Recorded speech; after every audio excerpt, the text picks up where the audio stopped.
Anies melenggang, Prabowo melayang, Ganjar tertendang. Oleh Sholihin MS, pemerhati sosial dan politik.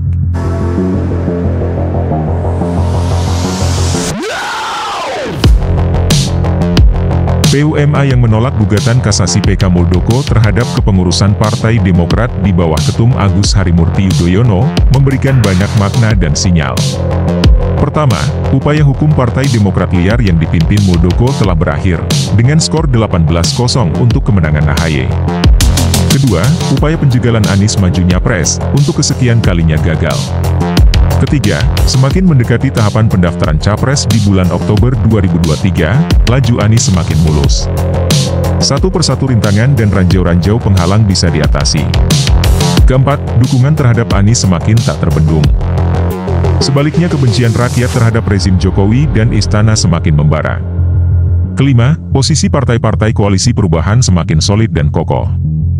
Belakangan ini, konstelasi politik di Indonesia sangat dinamis. Perubahan politik, kadang-kadang dalam hitungan menit, terjadi perubahan yang kontradiktif. Ada orang-orang yang dulunya memusuhi dan menghina Jokowi, tiba-tiba berubah menjadi pemuja, bahkan penjilat Jokowi. Dulu, Prabowo, Yusril, Ngabalin, adalah para penghina Jokowi. Tapi sekarang, bukan sekadar pendukung, tapi sampai memuja-muja Jokowi, bahkan ada yang tidak malu menjadi penjilatnya.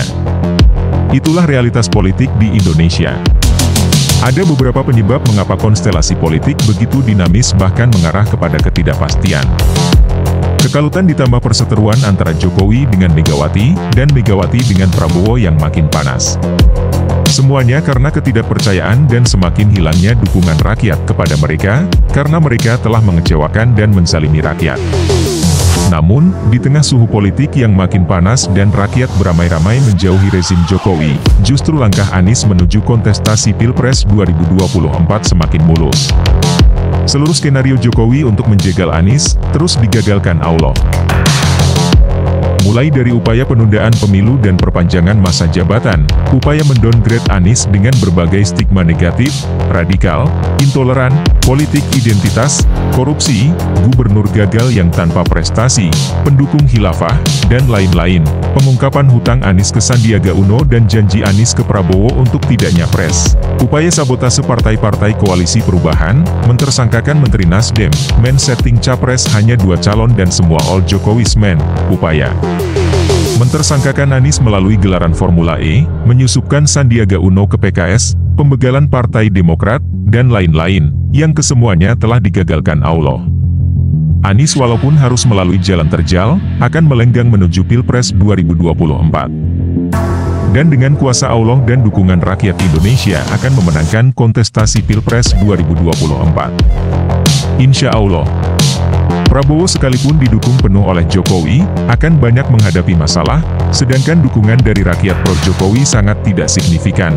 Sebagian mendukung Ganjar dan sebagian besarnya telah beralih mendukung Anies. Dukungan terhadap Prabowo kemungkinan datang dari 1. Pengurus dan kader Gerindra. 2. Pendukung setia Gerindra. 3. Sebagian para purnawirawan TNI. 4. Para relawan dan pendukung setia Jokowi. 5. Dari pendukung partai-partai yang berafiliasi dengan Gerindra, yaitu PSI, Perindo, dan PBB. Sedangkan untuk Golkar, P3, dan PAN, kalaupun berkoalisi dengan Gerindra jumlahnya tidak signifikan. Karena pendukung ketiga partai itu sebagian besarnya telah menjadi pendukung Anies, yang tergabung dalam KIB, kuning hijau biru. Jika mengacu pada rilis dari Google Trends dan hasil polling ILC, dukungan rakyat terhadap Capres Prabowo berkisar antara 15 hingga 20%. Jika suara Anies 61 hingga 63%, sebagaimana yang dilaporkan oleh berbagai hasil survei independen, berarti Anies menang 1 putaran. Jika harus 2 putaran, seperti prediksi banyak pengamat, maka Prabowo harus head-to-head dengan Anies. Siapa yang bakal unggul? Melihat dukungan rakyat yang sangat besar kepada Anies, sebaliknya banyak pendukung Prabowo yang exodus ke Anies, khususnya umat Islam, dipastikan Anies lah yang akan jadi pemenangnya. Sehingga harapan Prabowo untuk menjadi Presiden RI melayang lagi. Dan Prabowo akan mendapat julukan Capres Abadi atau Capres Hat-Trick. Bagaimana dengan peluang Ganjar? Jangankan untuk memenangkan kontestasi Pilpres 2024. Baru di putaran pertama saja Ganjar bakal tersingkir atau terbuang. Tren elektabilitas Ganjar semakin hari semakin habis menuju angka 1 digit. Kemungkinan yang masih mendukung Ganjar adalah sebagian pendukung PDIP, paguyuban Tionghoa, sebagian non-muslim, dan sebagian kecil orang-orang bodoh, yang terhasut oleh iming-iming uang 100.000 atau satu kantong sembako. Tapi jumlah keseluruhannya tidak akan melebihi 15%. Hampir dipastikan Ganjar menjadi capres yang terbuang, tersingkir.